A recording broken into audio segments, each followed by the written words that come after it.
Friends, ನೀವು ನೋಡ್ತಾ ಇದ್ದೀರಾ RK ಕೆಂಬಾಫಿ ಯೂಟ್ಯೂಬ್ ಚಾನಲ್.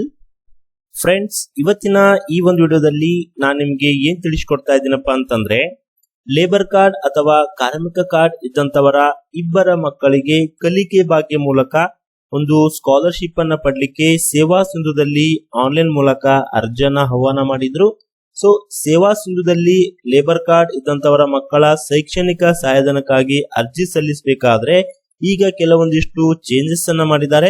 ಅಂದ್ರೆ ಡಾಕ್ಯುಮೆಂಟ್ ಅನ್ನ ಅಪ್ಲೋಡ್ ಮಾಡ್ಲಿಕ್ಕೆ ಹೇಳ್ತಿದ್ದಾರೆ.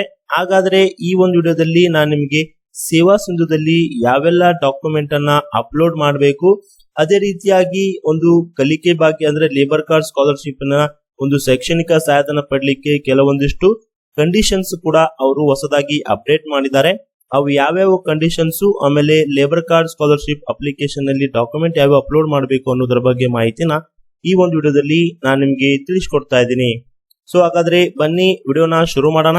ವಿಡಿಯೋನ ಶುರು ಮಾಡೋಕ್ಕಿಂತ ಮುಂಚೆ ದಯವಿಟ್ಟು ಈ ಒಂದು ವಿಡಿಯೋಗೆ ಲೈಕ್ ಮಾಡಿ, ಹಾಗೆ ತಾವಿನ್ನೂ ನಮ್ಮ ಚಾನಲ್ ನ ಸಬ್ಸ್ಕ್ರೈಬ್ ಆಗಿಲ್ಲಪ್ಪ ಅಂತಂದ್ರೆ ಕೆಳಗಡೆ ಒಂದು ಸಬ್ಸ್ಕ್ರೈಬ್ ಅಂತ ಬಟನ್ ಇರುತ್ತೆ, ಅದ್ರ ಮೇಲೆ ಕ್ಲಿಕ್ ಮಾಡಿ.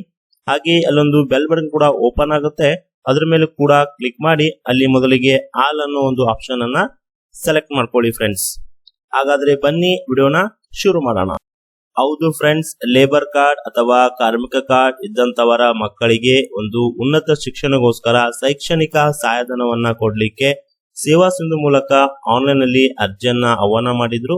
ಈಗ ಒಂದಿಷ್ಟು ಅಟ್ಯಾಚ್ಮೆಂಟ್ ಗಳನ್ನ ನೀವು ಅಪ್ಲೋಡ್ ಮಾಡ್ಲಿಕ್ಕೆ ಕೇಳ್ತಿದ್ದಾರೆ. ಈಗ ಯಾರು ಸೇವಾ ಸಿಂಧುದಲ್ಲಿ ಅರ್ಜಿ ಹಾಕ್ಲಿಕ್ಕೆ ಹೋಗ್ತೀರಾ ಅವರಿಗೆ ಒಂದಿಷ್ಟು ಡಾಕ್ಯುಮೆಂಟ್ ಅನ್ನ ಅಪ್ಲೋಡ್ ಮಾಡ್ಬೇಕಾಗತ್ತೆ. ಮೊದಲಿಗೆ ಈಗ ಅದಲ್ದೇನೆ ಇನ್ನಿಷ್ಟು ಕಂಡೀಷನ್ಸ್ ಕೂಡ ಈ ಒಂದು ಲೇಬರ್ ಕಾರ್ಡ್ ಸ್ಕಾಲರ್ಶಿಪ್ ಬಂದಿದೆ. ಅದು ಫಸ್ಟ್ ಹೇಳ್ತೀನಿ, ಆಮೇಲೆ ಯಾವೆಲ್ಲ ಡಾಕ್ಯುಮೆಂಟ್ ಅಪ್ಲೋಡ್ ಮಾಡಬೇಕು ಇದಾದ ತಕ್ಷಣ ಹೇಳ್ತೀನಿ. ಇಲ್ಲಿ ನೋಡ್ತಿರ್ಬೋದು ಫ್ರೆಂಡ್ಸ್, ನಾನು ಕರ್ನಾಟಕ ಕಟ್ಟಡ ಮತ್ತು ಇತರೆ ನಿರ್ಮಾಣ ಕಾರ್ಮಿಕ ಕಲ್ಯಾಣ ಮಂಡಳಿಯವರ ಅಫಿಷಿಯಲ್ ವೆಬ್ಸೈಟ್ ಅನ್ನ ಓಪನ್ ಮಾಡ್ಕೊಂಡಿದ್ದೀನಿ. ಇಲ್ಲಿ ಶೈಕ್ಷಣಿಕ ಸಹಾಯಧನಕ್ಕಾಗಿ ಒಂದಿಷ್ಟು ಇನ್ಫಾರ್ಮೇಶನ್ ಅನ್ನ ಕೊಟ್ಟಿದ್ದಾರೆ. ಮೊದಲ ಕಂಡೀಷನ್ ಏನಪ್ಪಾ ಅಂತಂದ್ರೆ, ಇದೆಲ್ಲ ನಿಮ್ಗೆ ಗೊತ್ತಿರುವ ಹಾಗೆ ನೋಂದಾಯಿತ ಕಟ್ಟಡ ಕಾರ್ಮಿಕ ಇಬ್ಬರ ಮಕ್ಕಳಿಗೆ ಸಹಾಯಧನ ನೀಡಲಾಗ್ತದೆ, ಇದು ಗೊತ್ತಿದೆ ಇದೆ. ನೆಕ್ಸ್ಟ್, ನೀವು ಶೈಕ್ಷಣಿಕ ಸಹಾಯಧನವನ್ನ ಪಡೆಯಲು ಸೇವಾ ಸಿಂಧು ತಂತ್ರಾಂಶದಲ್ಲಿ ಅರ್ಜಿಯನ್ನ ಸಲ್ಲಿಸಬೇಕಾಗ್ತದೆ. ಸೊ ನೀವು SSP ಯಲ್ಲಿ ಸಲ್ಲಿಸಿ, ನೀವು ಸೇವಾ ಸಿಂಧುದಲ್ಲಿ ಸಲ್ಲಿಸಿಲ್ಲ ಅಂದ್ರೆ ನಿಮಗೆ ಈ ಒಂದು ಶೈಕ್ಷಣಿಕ ಸಹಾಯಧನ ಬರುವುದಿಲ್ಲ. ಸೇವಾ ಸಿಂಧು ತಂತ್ರಾಂಶದಲ್ಲಿ ಕೂಡ ನೀವು ಅಪ್ಲಿಕೇಶನ್ ಅನ್ನ ಸಲ್ಲಿಸಬೇಕು. ಅದೇ ರೀತಿಯಾಗಿ ರಾಜ್ಯದಲ್ಲಿ ಭೌತಿಕವಾಗಿ ಆರಂಭವಾಗಿರುವ ಅಥವಾ ಸರ್ಕಾರದಿಂದ ನೋಂದಾಯಿತ ಶಾಲಾ ಕಾಲೇಜುಗಳಲ್ಲಿ ಪ್ರಸ್ತುತ ಸಾಲಿನಲ್ಲಿ ವ್ಯಾಸಂಗ ಮಾಡ್ತಿರ್ಬೇಕು. ಈಗ ನೀವು ಲೇಬರ್ ಕಾರ್ಡ್ ಇತ್ತು ಆದ್ರೆ ನಿಮ್ಮ ಮಕ್ಕಳು ಬೇರೆ ರಾಜ್ಯದಲ್ಲಿ ಇದ್ರು ಅಥವಾ ನೀವು ಮಕ್ಕಳು ಇನ್ನು ಓದ್ತಾ ಇಲ್ಲ ಅಂತಂದ್ರೆ ಅವರಿಗೆ ಸ್ಕಾಲರ್ಶಿಪ್ ಬರುವುದಿಲ್ಲ. ಅವರು ಕಾಲೇಜಿನಲ್ಲಿ ಅಥವಾ ಸ್ಕೂಲ್ ಅಲ್ಲಿ ಶಾಲೆಗಳಲ್ಲಿ ಪ್ರಸ್ತುತವಾಗಿ ವ್ಯಾಸಂಗ ಮಾಡ್ತಿರ್ಬೇಕಾಗುತ್ತೆ, ಅಂತವ್ರಿಗೆ ಮಾತ್ರ ಈ ಒಂದು ಸ್ಕಾಲರ್ಶಿಪ್ ಬರುತ್ತೆ. ಇಲ್ಲಿ ಮೇನ್ ಏನಪ್ಪಾ ಅಂತಂದ್ರೆ ದೂರ ಶಿಕ್ಷಣ ಅಂದ್ರೆ ಡಿಸ್ಟೆನ್ಸ್ ಏನ್ ಓದ್ತಿರ್ತಾರೆ, ಮತ್ತೆ ಆನ್ಲೈನ್ ಶಿಕ್ಷಣ ಓದ್ತಿರ್ತಾರೆ, ಹೋಮ್ ಸ್ಟಡಿ ಮಾಡ್ತಿರ್ತಾರೆ, ಅಂತ ವಿದ್ಯಾರ್ಥಿಗಳಿಗೆ ಈ ಒಂದು ಸ್ಕಾಲರ್ಶಿಪ್ ಪಡೆಯಲು ಅವಕಾಶ ಇರುವುದಿಲ್ಲ ಅಂತ ಅವರು ನೀಟಾಗಿ ಹೇಳಿದ್ದಾರೆ. ಸೊ ಇದು ಈ ಒಂದು ಹೊಸದಾಗಿ ಅಪ್ಡೇಟ್ ಮಾಡಿರುವಂತ ಕಂಡೀಷನ್ಸ್ಗಳು. ಈಗ ನಾವು ಒಂದು ಸೇವಾ ಸಿಂಧುದಲ್ಲಿ ಲೇಬರ್ ಕಾರ್ಡ್ ಸ್ಕಾಲರ್ಶಿಪ್ ಗೆ ಅರ್ಜಿ ಸಲ್ಲಿಸುವಾಗ ಕೆಲವೊಂದಿಷ್ಟು ಬದಲಾವಣೆಗಳು ಅಥವಾ ಅಟ್ಯಾಚ್ಮೆಂಟ್ ಅನ್ನ ಹಾಕ್ಲಿಕ್ಕೆ ಕೇಳ್ತಿದ್ದಾರೆ. ಅವು ಯಾವ ಅಂತ ನಾವು ನೋಡೋಣ. ಸೊ ನೀವು ಸೇವಾ ಸಿಂಧು ಅಕೌಂಟ್ ಲಾಗಿನ್ ಮಾಡ್ಕೊಳ್ಳಿ. ಲಾಗಿನ್ ಮಾಡ್ಕೊಂಡಾದ್ಮೇಲೆ ಇಲ್ಲಿ ನಿಮಗೆ ಅಪ್ಲೈ ಫಾರ್ ಸರ್ವಿಸಸ್ ಇರುತ್ತೆ, ಆದ್ಮೇಲೆ ವ್ಯೂ ಆಲ್ ಅವೈಲ್ ಸರ್ವಿಸಸ್ ಅಂತ ಇರುತ್ತೆ. ಅಲ್ಲಿ KBO ಅಂತ ಸರ್ಚ್ ಮಾಡಿದಾಗ ನಿಮಗೆ ಈ ರೀತಿಯಾಗಿ ಒಂದು labour card scholarship application open ಆಗುತ್ತೆ. ಸೊ ಅಪ್ಲಿಕೇಶನ್ ಓಪನ್ ಆದಾಗ ನಾನು ನಿಮ್ಗೆ ಇಲ್ಲಿ ತೋರಿಸ್ತೀನಿ ನೋಡಿ. ಆಲ್ರೆಡಿ ನಾವು ಒಬ್ಬರದು ಹಾಕಿದ್ದೀವಿ.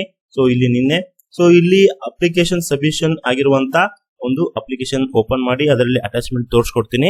ಸೊ ಇಲ್ಲಿ ನೋಡ್ತಿರ್ಬೋದು ಅಪ್ಲಿಕೇಶನ್ ರೆಫರೆನ್ಸ್ ನಂಬರ್ ಇದೆ. ಅದೇ ರೀತಿಯಾಗಿ ಯಾವ ಸರ್ವಿಸ್ ಇದೆ, application for children board education assistant for first 2 childrens of registered construction worker labour department ಅಂತ ಇದೆ. ಸೊ ಈ ಒಂದು ಅಪ್ಲಿಕೇಶನ್ ನ ಸಬ್ಮಿಟ್ ಆಗಿರುವಂತ ಅಪ್ಲಿಕೇಶನ್ ನಾವು ಓಪನ್ ಮಾಡೋಣ. ಸೊ ಓಪನ್ ಮಾಡೋಣ. ಈ ರೀತಿಯಾಗಿ ನಮ್ಮ ಒಂದು ಅಪ್ಲಿಕೇಶನ್ ಓಪನ್ ಆಗುತ್ತೆ. ಸೊ ಅದೇ ರೀತಿಯಾಗಿ ನಾವು ಇಲ್ಲಿ ಕೆಳಗಡೆ ಬರೋಣ. ಬಂದಾದ್ಮೇಲೆ ಇಲ್ಲಿ ನೋಡ್ತಿರ್ಬೋದು ಒಂದಿಷ್ಟು ಎನೆಕ್ಸರಿಗಳು ಇರ್ತವೆ. ಸೊ ನಾನು ನಿಮ್ಗೆ ಈಗ ಎನೆಕ್ಸರಿಗಳನ್ನ ತೋರಿಸ್ತೀನಿ ನೋಡಿ. ಸೊ ಇಲ್ಲಿ ಕೆಳಗಡೆ ಇಲ್ಲಿ ಬಂತು ನೋಡಿ ಫ್ರೆಂಡ್ಸ್, ಎನೆಕ್ಸರಿ ಲಿಸ್ಟ್. ನಾವು ಈ ಕಂಡೀಷನ್ಸ್ ಅನ್ನ ಅಗ್ರಿ ಕೊಟ್ಟಾದ್ಮೇಲೆ ಬರುತ್ತೆ. ಸೊ ಎನೆಕ್ಸರಿ ಲಿಸ್ಟ್ ಅಲ್ಲಿ ಆಧಾರ್ ಕಾರ್ಡ್ ಅನ್ನ ಅಪ್ಲೋಡ್ ಮಾಡಬೇಕು, ಇನ್ನೊಂದು ಲೇಬರ್ ಕಾರ್ಡ್ ಅನ್ನ ಅಪ್ಲೋಡ್ ಮಾಡಬೇಕಾಗತ್ತೆ. ಸೊ ಅಪ್ಲಿಕೆಂಟ್ ಯಾರು ಇರ್ತಾರೆ ಅವರ ಆಧಾರ್ ಕಾರ್ಡು ಮತ್ತೆ ಲೇಬರ್ ಕಾರ್ಡ್ ಅನ್ನ ಅಪ್ಲೋಡ್ ಮಾಡ್ಲಿಕ್ಕೆ ಈಗ ಹೊಸ ಅಪ್ಡೇಟ್ ಅನ್ನ ಬಿಟ್ಟಿದ್ದಾರೆ ಫ್ರೆಂಡ್ಸ್. ಇದೇ ಒಂದು ಎನೆಕ್ಸರಿ ಲಿಸ್ಟ್. ಅಂದ್ರೆ ನೀವೇನು ಇಲ್ಲಿ ಸೇವಾ ಸಿಂಧುದಲ್ಲಿ ಎಲ್ಲಾ ಇನ್ಫಾರ್ಮೇಶನ್ ಅನ್ನ ಹಾಕಿ ನೆಕ್ಸ್ಟ್ ಸಬ್ಮಿಟ್ ಅನ್ನೋ ಆಪ್ಷನ್ ಮೇಲೆ ಕ್ಲಿಕ್ ಮಾಡ್ತೀರಿ. ಒಂದ್ಸರಿ ನಿಮ್ಗೆ ಪ್ರಿವ್ಯೂ ಕೊಟ್ಟು ಆಮೇಲೆ ಅಲ್ಲಿ ಎನೆಕ್ಸರಿಗಳು ಬರ್ತವೆ. ಸೊ ಈ ಎನೆಕ್ಸರಿಗಳನ್ನ ನೀವು ಹಾಕಬೇಕಾಗತ್ತೆ. ಒಂದು ಆಧಾರ್ ಕಾರ್ಡ್ ಫೋಟೋ, ಇನ್ನೊಂದು ಲೇಬರ್ ಕಾರ್ಡ್ ಫೋಟೋ. ಸೊ ಇದುವೇ ಒಂದು ಸೇವಾ ಸಿಂಧುದಲ್ಲಿ ಅರ್ಜಿ ಸಲ್ಲಿಸಬೇಕಾದ್ರೆ ಬೇಕಾಗುವಂತ ಡಾಕ್ಯುಮೆಂಟ್ಸ್ ಮತ್ತೆ ಹೊಸ ಅಪ್ಡೇಟ್ ಫ್ರೆಂಡ್ಸ್. ಸೊ ಯಾರೆಲ್ಲ ಇನ್ನೂ ಒಂದು ಸೇವಾ ಸಿಂಧುದಲ್ಲಿ ಲೇಬರ್ ಕಾರ್ಡ್ ಸ್ಕಾಲರ್ಶಿಪ್ ಅರ್ಜಿ ಸಲ್ಲಿಸಿಲ್ಲ ಅವರು ಆದಷ್ಟು ಬೇಗ ಅರ್ಜಿಯನ್ನು ಸಲ್ಲಿಸಿ. ಅರ್ಜಿ ಸಲ್ಲಿಸಬೇಕಾಗಿರುವಂತಹ ಕೊನೆಯ ದಿನಾಂಕ 15/4/2023 ಆಗಿರುತ್ತೆ. ಸೊ ಈ ಒಂದು ಇನ್ಫಾರ್ಮೇಶನ್ ನಿಮಗೆ ತಿಳಿಸ್ಕೊಡೋಣ, ಇದು ಬಗ್ಗೆ ಮಾಹಿತಿ ಇರಲಿ ಅಂತ ವಿಡಿಯೋ ಮಾಡಿದ್ದೇನೆ. ಈ ಒಂದು ಮಾಹಿತಿ ನಿಮಗೆ ಇಷ್ಟ ಆಗಿದ್ರೆ ವಿಡಿಯೋಗೆ ಲೈಕ್ ಮಾಡಿ, ಹಾಗೆ ನಮಗೆ ಸಪೋರ್ಟ್ ಮಾಡಿ. Thank you.